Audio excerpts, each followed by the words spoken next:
Welcome back to Research Methods. Today we are looking at session 4 where we talk about literature referencing. In session 3 we talked about literature review. We talked about literature review being about argument, evidence, and illustration. Now we are going to learn how to provide the evidences for the arguments that we put across in our write-ups. That's our papers and our thesis.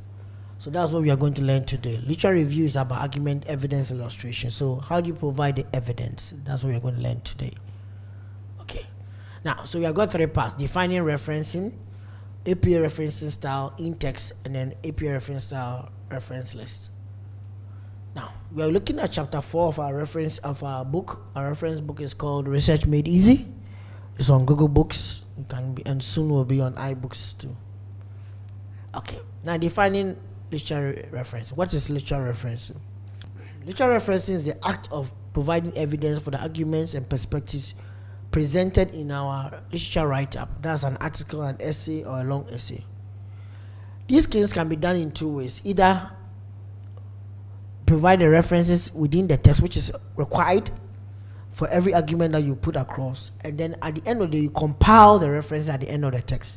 This is different from bibliography. Bibliography just is a compilation of references that you read, and then those ones you cited in the work. But this list of references, number 2, is more focused on the list of references that were cited in the work.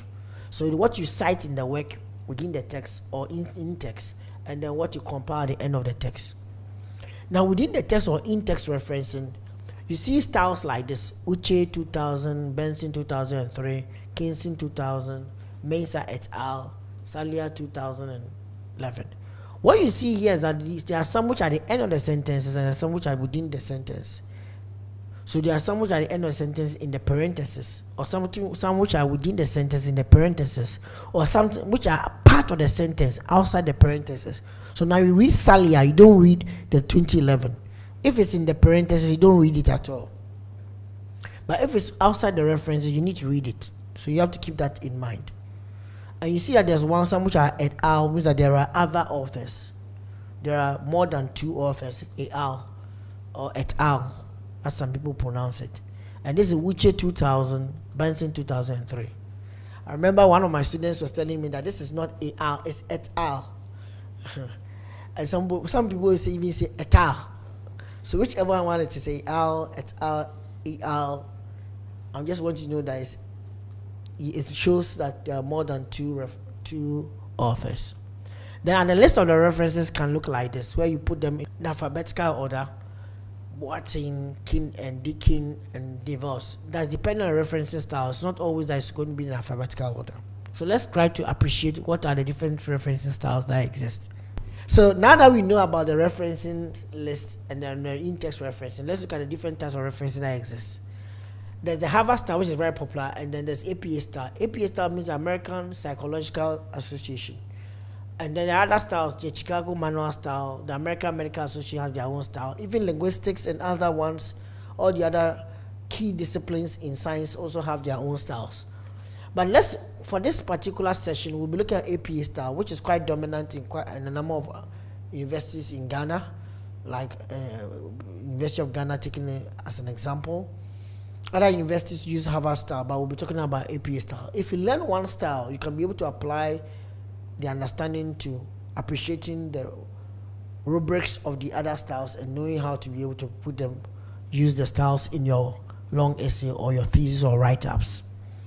Now you can be able to download the Harvard style or the APA style from these quick, tiny URLs that will give you direct access to those references. So let's see APA style. What does the APA style entail? Within the text, we'll start by looking at quotations. A quotation of usually fewer words than 40 words should be integrated into the text. Quotations are sentences that are picked verbatim from a particular person's work, replicated in your work. So you actually pick the words verbatim and you put them in your work. Now, if it is less than 40 words, you want to make sure that you put the quotation marks there. So you have fewer than 40 words, the author name and the year and the page number where it was taken from should be put there. So you have the quotation marks here, and you have Boating, 2011, page 959. That's what it's telling you here. Now, what you have actually done here is that this whole sentence is picked from Boateng's work. It's not your work. You picked it from Boateng's work. So you have to quote it and show that it is from Boateng's work. It's not your work. Another thing that you can also have is when you pick from the person's work, but you don't pick the whole sentence, you pick part of the sentence, but it's less than 40 words. So it has been argued that now this political instability, poor governance, and lack of foreign direct investment to be critical factors influencing unemployment in Egypt. Salia 2011, page 5. Now what you see here is that this whole sentence is from Salia, and we have done it just as is. But it has been argued that. Now let me point out one thing. Here, there's a statement say it has been argued that. So you see that there's some judgment that is being passed on the quotation. This one is just picked as is and dropped in the work. I always encourage authors and students that if you are doing your long essay and you're writing up a piece of work, try to use this one more than that. This approach allows you to be able to add some judgment or reflect on the work before you put it in. It has been argued that, or you tend to disagree with this definition of Kwame, which says that, or I agree with this definition, says that. If you just pick it verbatim, it means that you are not actually adding anything to it. You are not adding any new thing to it, and it shows that the credit is totally for that of Boateng. Now, it's not bad for the credit to be of Boateng, but we ask that, where are you? Remember that we want to move away from descriptive writing to analytical writing, so passing judgments on works matter. Being able to identify which arguments are linking with others matter. So we point out that please, when you are picking quotations, pick it in a manner that at the end of the day you are passing some judgment and using the sentences to be able to substantiate or point to key arguments that you are picking from the person. Don't pick the whole sentence and not add anything to it yourself. Otherwise, if you can't do that, then paraphrase the whole sentence and use what is relevant from the sentence. Now, there are certain times that you may pick more than 40 words, especially for a definition. So we ask that you have to block it. You have to block the writing, that indent it in your work. For example, this is more than 40 words, or it's 40 or more words. So you indent it, and then a full stop comes, and you put in the reference. So it's kind of a hanging paragraph within your work. So you indent it a little bit, and then you put the whole sentence there as is expected of you. So you indent it before you put the whole sentence, and you put the whole sentence there, and then you add the reference as is here, the author, the year, and then the page number. If the page is spanning more than one page, it's going to be PP or PGS 59-60, PP or PGS. But if it is just the same page, it's going to be P. Okay. Now, sometimes you may also realize that you are picking an article, but it's the same author, or they share the same surname. So it gets confusing. That if you say Boateng 2011 and you repeat another Boateng 2011, are they the same Boatengs? Especially one is called Sarah Boateng, another is called maybe Shina Boateng. Then what's the relationship? So you want to separate that one is one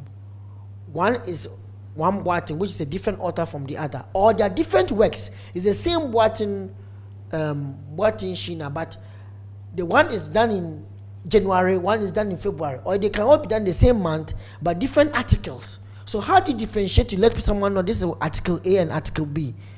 The best way to do it is to make sure that the one that you use first has an A and the second one you use has a B. For example, this is from ITU. Statistics from the International Telecommunication Union tend to suggest that mobile phone subscribers currently constitute 60% of the world population. ITU 2008A. In countries like Ghana, it is estimated that there are 50 mobile phone subscriptions per 100 inhabitants. Further, the ratio of mobile cellular subscriptions to fixed lines is 80:1. ITU 2008B. So this is a different ITU report which is focused on Ghana. This is a different ITU report which is a global report. The first one has the A, the second one has the B, irrespective of which of them has a first name which comes before the other. The first one has the A, the second one has the B, so that when you go to a list of references, everybody can see there's a difference between ITU A and ITU B. Otherwise, everybody would think that it's one ITU that you are referring to, and that can also lead to plagiarism.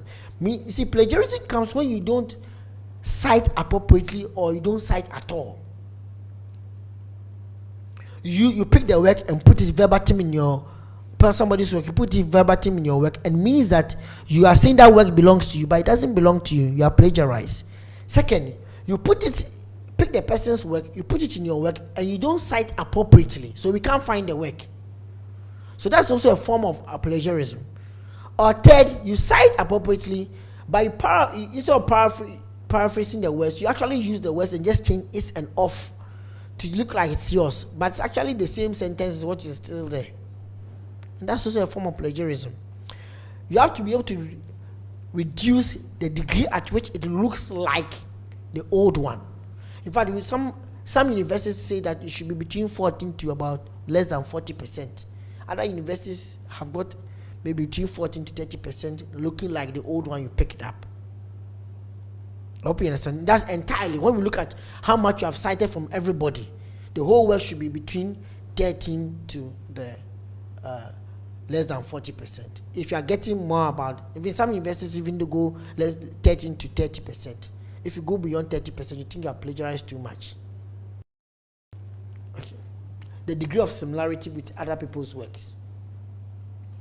Now, what about if the person is quoting from somebody, but you have not read the person's work, and you also want to quote?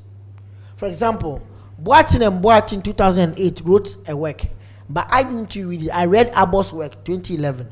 So how do I quote it? So I want to say that the nature of business activities, I'm quoting from that of Abbo, because I didn't read Boatin's work, but Abbo quoted Boatin and Boatin. So what I will say is that Boatin and Boatin 2008 quoted in Abbo 2012, page 11. So the page number here is with reference to that of Abbo's work, because that is the one I read. And Boatin and Boatin is the author that I am quoting, work I'm quoting, but I'm quoting it from Abbo's work, so that because I didn't read it, I need to quote it from Abbo's work, so that in case there's anything wrong with the sentence construction, nobody will blame me, they'll blame Abbo. Because but if you go straight to go and quote Boatin and Boatin, you are learning of the understanding that you read it. So if there's any problem, we should hold you responsible. That is why you have to be very careful that if you are picking a secondary source, that means that you didn't read it and somebody read it.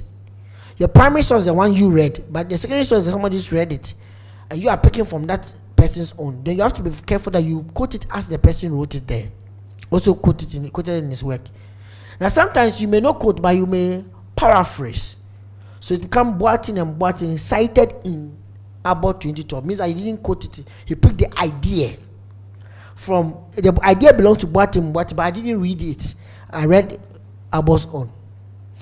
Now we don't expect you to be doing too much of this in your work, but if you say that so you didn't read anybody's work, you always read somebody's work and somebody reads somebody's work for you, it's not too good, because it doesn't show that you are doing the literature review yourself. You are letting somebody do the review for you to go and pick. I hope you understand me. So try as much as possible to use this sparingly in the work. What if you have multiple authors? What do? Multiple authors, then you use the ampersand sign. Jackson and Gallis is on your computer. The ampersand sign is this one. Jackson and Gallis, or Jackson and Gallis here. Jackson and Gallis here again. So Jackson and Gallis have discovered that a reform is needed. Some authors have argued for a reform. So you can use that one to be able to get your work done. Jackson and Gallis. So for publications with multiple authors, which I referred to several times, you can use Jackson and Gallis. But what if there are 3 or more authors? Now if there are 3 or more authors like Jackson, Gallis, and Menza, the first time you find the authors, you should write Jackson, Gallis, and Menza. Write all the authors' first names. The second time you are using it, you write Jackson et al. That's how the APA does it. Jackson et al. here. The second time you are using it. The first time you write all of them. The second time you write Jackson et al. Okay. So let's look at this example. The findings showed that in rural contexts, women are more likely to share mobile phones than men. Women in rural contexts intimated that they do not share mobile phones unless in the case of emergency. Jackson, Gales, and Mensah the first time. So it continues on. Both men and women in urban contexts tend to share similar perspectives as men in rural contexts. Palin 2007. It suggests that shared access among micro enterprises is more likely to be prevalent in contexts where situations where physical economic access barriers are a concern. Jackson et al. So now you see the second time. Now, what you didn't see is that the first one was Jackson and Gales and Mensah. Then the next sentence I bring Jackson again. Always, it's not good. It's good. It's always important that for every 50 words you have at least one reference, and if possible, don't be repeating the references closely to each other. It doesn't show that you are reading. It means that you are actually picking all from only one person. So because I was going to use Jackson again, I had to bring in another author, Palin, before I bring in Jackson. Now this does not matter, even if this does not affect the et al. What it means is that whenever you are using a reference you are going to use subsequently, make sure that you bring in another reference before you bring it again. That's what I'm trying to say. But whatever it is, whenever you have multiple authors, the first time you have to bring all the authors' names. The second time you use the et al. Okay. Now, sometimes you reference there's no author. If there's no author, we keep the title just as the title and then put the year there. Like corporate social responsibility reportage on bank websites in Ghana 2010. Just like that. Or the United Nations 1948. Or according to the WHO or the World Health Organization 2009 report on health education. So we focus on the institution. If there's no author, you can also focus on the institution. I will encourage you to focus more on the institution if where possible, or the title of the article where it's worst case scenario. But try as much as possible that this doesn't happen often, because I told you that literary review should use available resources. So make sure that the available resource has some appropriate person who wrote it. Find out who wrote it. Don't just be picking articles that have no authors. Sometimes it can be an institution that owns it. Okay, what about referencing list? What would you do? The referencing list is what you produce at the end of your article. So this should be arranged alphabetical order, and use ampersand before the last author if there are 2 to 7 authors. So that means that the ampersand is also used here. Use italics for titles of journals and volume numbers, as well as book titles. Use indent for second and subsequent lines in the reference, and start the reference list on a new page. Very, very important. All reference list should be on a new page for APA style. So I'm going to show you how it looks like. The first thing is, how do you reference a book? The surname of the author and the initials, the year, and the book title should be in italics, and the edition if available, the place, the city in which it was published, and the name of the publisher. So Milgram P, the surname, and then the initials, and then and ampersand will come. Roberts, this MJ 2002 full stop. Economics, Organization Management full stop. Edition, second edition. Englewood Cliffs, New Jersey, Prentice Hall. So you have it there. So use italics for the journals and volume numbers as well as book titles, and use indent. So the second sentence is indented. I hope you've seen that. That's one thing you see about APA style. Now, the next one is that what about a book that has chapters in them? So you have surname of the lead author, initials, the title of the chapter, and then in the initials of the same name of the editor, and the editor, book title in italics, and then the place and the publisher. So Beazer and Timaras, and then you have 1994. And they wrote a chapter called Pharmacology and Drug Management in the Elderly.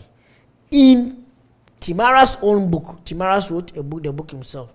He's the editor. If it was 2 authors who wrote the book, it would be EDS. It's one author, so it's ED.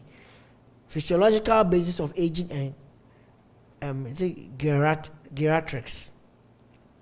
Then you have second edition, PP 279. That's the page numbers. I remember I told you that the page numbers are spanning PP 279 to 284. Boca Raton is the place, and then CRC Press is the publisher. I hope you understand what I'm trying to say. So the indent will also take place. Here, the italics is on the title of the book, just as we said. But this is the chapter title, and this is another book. So you write, here you swap it. The initials will come before the surname. But in the beginning, it was the surname before the initials. I hope you understand me. Now, so when you finish that one, then you have another one, journal articles. The journal articles has to do with the surname of the lead author and initials, surname of other authors, if there are other authors, initials, title of the article, title of the journal in italics, and volume in italics, and then page. So then come R, what's in R, mobile phones and financial services in developing countries, a review of concepts, methods, issues, evidence, and future research directions. Full stop. Third World Quarterly is the name of the journal in italics. Then the journal volume number in italics, and then the issue will be in parentheses. Then the page numbers, no PP here. So you have to know the template and know how to fit in your points. Okay. APA style reference, a list of references. Name, initials, year and date. Style of, title of the article, title of the newspaper in italics. So what do you have? Appear, comma, S. This has been an exam question before. 2014 is the year in which the article was published. 1st February is the date in which that newspaper was published. Rose Plantain Business Thrives is the title of the article, and Daily Graphic is the name of the newspaper. Page 11. Sometimes some people may be forced to add in case the article is from the economic section of the Daily Graphic, they write Rose Plantain Thrives, comma, and they write economic section before they write Daily Graphic. But this is how it is done. Rose Plantain Business Thrives, Real Daily Graphic, page 11. Then we can continue again. We have web page. Web page has to do with going to a website and picking an article from there. So it's the name of the author, initials, year, title in italics, retrieve date, and then from URL. So Ciotti Jane, 2013, the business case for building real relationship with customers, retrieved.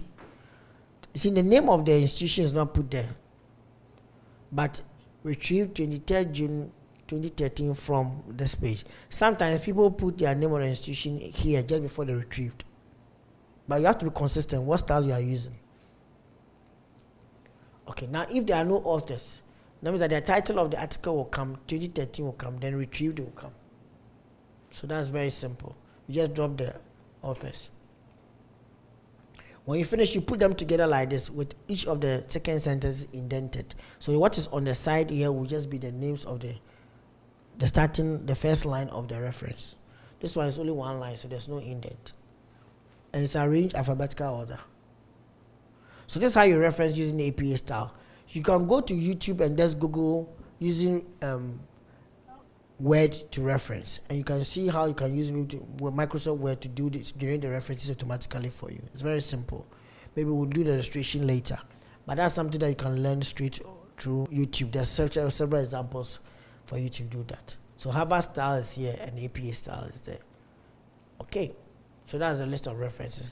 The next thing that we'll be talking about, I know you have a question, but the next section we'll be talking about how to be able to handle theories in research and what the relevance of theories in research. Okay, what question do you have? So I have about 3 questions. The first one has to do with the when you are quoting maybe a definition from someone, you said we should indent the definition. That we should indent it. I'm asking if it should be the same font size, the same spacing, and those things. And then with the ampersand, I'm not so much clear with that. If it's part of the sentence, should we use the ampersand, or can we even use the word itself, maybe A and D? And then the third one, you said we should use the ampersand if there are between 2 to 7 authors. So what if there are more than 7? And then the last one, which is a clarification, with the P and then the PP. If it's a book, should we use P? I mean the P and the PP, or if it's an article? Those are my questions. I'll take them one by one. The P and the PP is just for pages. PP is just for page, more than one page. So anytime you see more than one page, you use PP. Now, when you are providing your list of references and you have 2 to 7 authors, you can use the ampersand sign. When there are more authors, after the last 7th author, you can write et al. That's if you are doing list of references. And then the ampersand sign is usage in the main body of the work. You use the ampersand sign whether it's within the sentence or outside the sentence. The ampersand sign is just combining 2 or more authors together, their names together, their surnames together. We don't use and at all anywhere. And is used in Harvard style, but not in APA style. And then you ask the question on indenting. Indenting, yes, you indent. It's the same font, everything is the same font and everything is the same size and spacing is the same size, just as it's expected of you in the main work. So thank you, and we'll meet you next time.